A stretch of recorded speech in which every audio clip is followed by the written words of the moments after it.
Hey everyone, I'm Army Gaming, welcome back to my channel, and welcome to Monster Legends. We have another 72-hour challenge. So if you've seen any of my 72-hour challenge videos, you guys already know what I'm going to say. Go for the gems! Although, realistically, you should be able to get everyone. With that being said, this is going to be a 72-hour challenge explanation video, as well as a video going over the monster analysis on Mechamancer or C.Y.M.O, who's worth it if for some reason you can only pick one monster. But just a quick overview for anyone that is new to Monster Legends, new to the 72-hour challenge. The way this event works is that it is active for 72 hours. That's why it's called the 72-hour challenge. So it's actually for 3 days, and during those 3 days, the way you get coins is by winning in a PvP. So if you're having trouble winning PvP, what I would recommend for you guys is, well, first of all, don't forget to get your attacks from the daily goals. You can get 2 attacks in the daily goals to put a very weak defense team. And actually, I'm not doing that right now because I'm actually trying to increase my trophies. But typically, you want to put a weak defense team to get easy revenge battles, and by getting easy revenge battles, you can easily win. Look at that, a level 80 monster. Ha, what will I do? Remember to subscribe, so you get an easy victory. Do not exit out, okay? Make sure to spin the roulette wheel. If you spin the roulette wheel, you have a chance to get challenge coins. Now, the amount of challenge coins you get depends on the league you're in.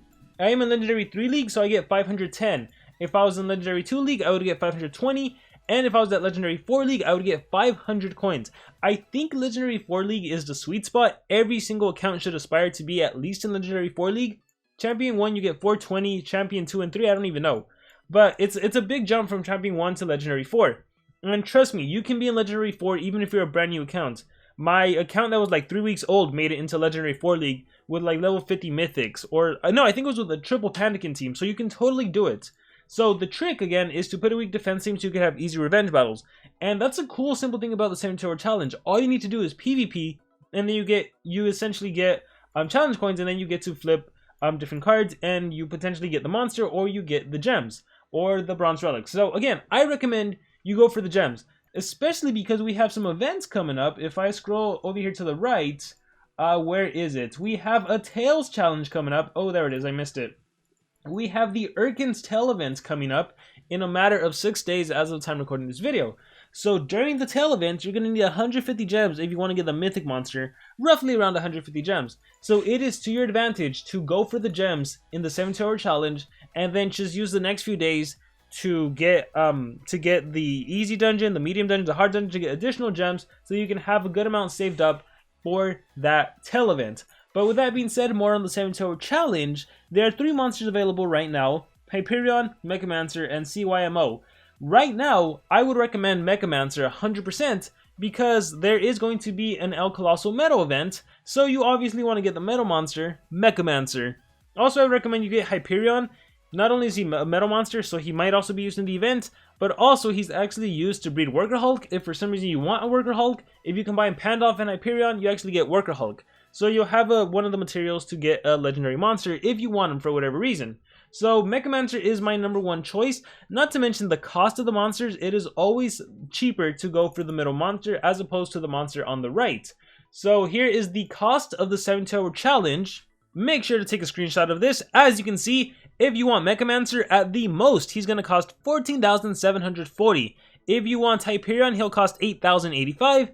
And if you want C.Y.M.O, he'll cost 23,715. Now again, realistically, sometimes you'll get lucky and it won't take you until the very last card to get the monster. For example, C.Y.M.O, let's assume you get him on the second to last card, you save 4,000 coins. That's an enormous amount that you can use to move. It's crazy, right? Like, to get Hyperion rank 2, yes, he's an epic monster, it's 8,000 coins. To flip the very last card for C.Y.M.O, it's 4,000 coins. That's half. So hopefully you guys can get C.Y.M.O early on and you don't have to spend all of the crazy amount of coins. And the way the card flipping essentially works is you flip any card. The prizes are determined on the server side, so there is no, I've mentioned this before, but I kind of stopped mentioning it. There is no way to track where the monster actually is. You can't do slow motion app, none of that works. So really, this is just for fun. It's just a gimmick. Just flip any card. If you have your own system, if you want to count every third and flip the card, if you want to do the corners, if you want to follow the hand, whatever you do, it doesn't really matter. So with that being said, just flip the cards and hopefully you get lucky. Maybe you won't get lucky for some reason I find that on my free-to-play accounts, I don't know why, those accounts are luckier. Like when there's a breeding event, I get the monster like on the first try. On the card flips, like man, on the last one, I probably spent like 10,000 coins and I had all 3 monsters. Now, granted, I was going for the gems, but I thought that was pretty cool. So yeah, this is the way it works. You literally just flip over cards until you run out of coins, and you will run out of coins, right? Eventually, you will run out. You'll notice that the more and more cards you flip, the more and more costly it becomes to flip cards. But that's okay, guys. That is all okay because you have plenty of attacks. You have like PvP attacks that recharge every hour. If you haven't taken your 5 PvP attacks from the Legends Pass, keep in mind there are 5 PvP attacks there. And again, you can get 2 attacks from the daily goals, so you can go ahead and get your attacks there. I'm also going to say that if for whatever reason you needed like a few extra, if you needed a few extra coins, challenge coins, in order to get the monster, it might be to your advantage to pay the gems to do extra PvP attacks so that you could get the monster. Because if you spend like say 20 gems and you walk away with a Mechamancer, and then this Mechamancer ends up being used in the breeding events, you're going to be so lucky. So I think it's advantageous for you to get it. And it doesn't hurt you to have a collection of legendary monsters just in the sidelines. You could use them for gold production. Maybe eventually they're useful in future colossal events, or maybe SocialPoint does an event where you need legendary monsters. So it's still advantageous for you to get them. As much as I will urge you guys to get the gems, you should definitely also get the monsters. Again, I think you should be able to get them all. But I would prioritize gems just because you can use them to get mythic monsters, right? In the Tails event, I've proven that 150 gems, honestly even a little less, it really depends how active you can be, and you can potentially get the monsters. So we are down to the last 2, 4, 5 cards, and I can probably do like 2 more card flips. Let's see if I'm going to get my 8 gems. Let's see if I'm going to get Mechamancer.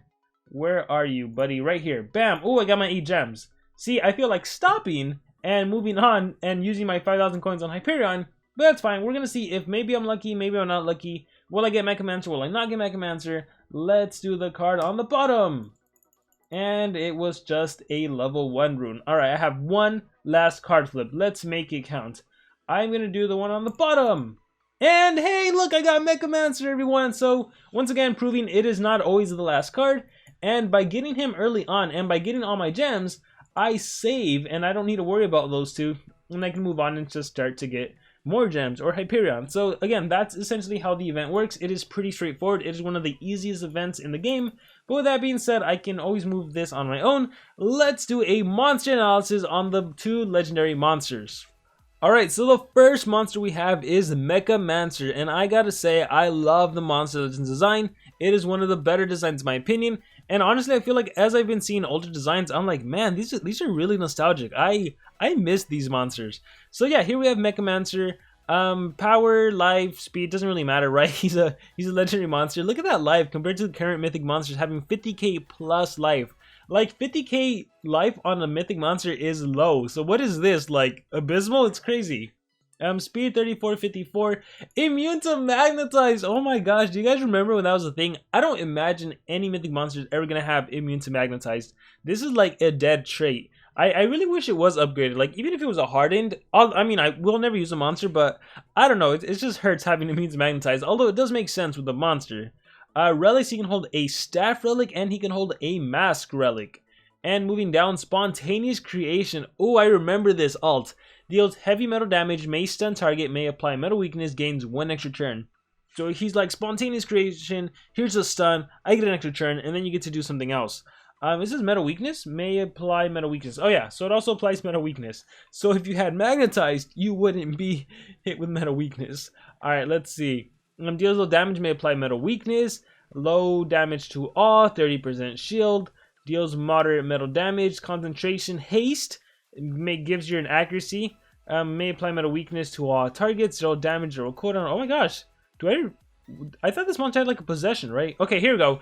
May apply damage reduction to all targets and may possess all targets. Here is AoE possession, 4 turn cooldown, 30 stamina, and yes, he possesses all the enemy monsters.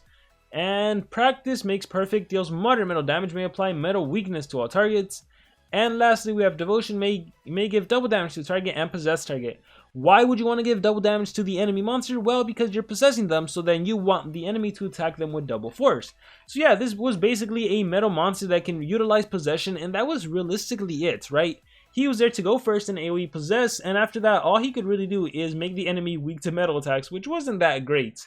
So his main gimmick is, let me possess you. So with that said, let's talk about C.Y.M.O. So C.Y.M.O is immune to blind. He can hold an amulet and a staff relic. And look at that terrible speed, 3157, one of the lowest, even for legendary monsters. That is slow, slow, slow. Alright, let's see. Creates a crash that affects the entire enemy team. May corrupt and glitch target. Oh, wow. So, glitch and corruption are essentially one and the same now. So, may corrupt targets, which is basically the exclusive possession. This can bypass the immunity to possession trait. I like the description though. Creates a crash that affects the entire enemy team. That's cool. Fast download stamina leak, or stamina drain. 15% stamina drain, spam, 50% chance to blind. Apply small shield and precision to a friendly monster firewall. Let's go on. Premium download deals moderate thunder damage, takes away 25% away from the target. Viral spam. I remember using this skill. Deals low special damage to entire enemy team. 50% chance of stunning, blind, and gives damage reduction to targets. Blocking ports gives medium-sized shield and double damage to friendly monster. 2-turn shield, 2-turn double damage. P2P deals high thunder damage, applies stamina leak to target. Spam abuse removes all positive effects from target and free activities. Applies small shield. Wow, this monster's bad.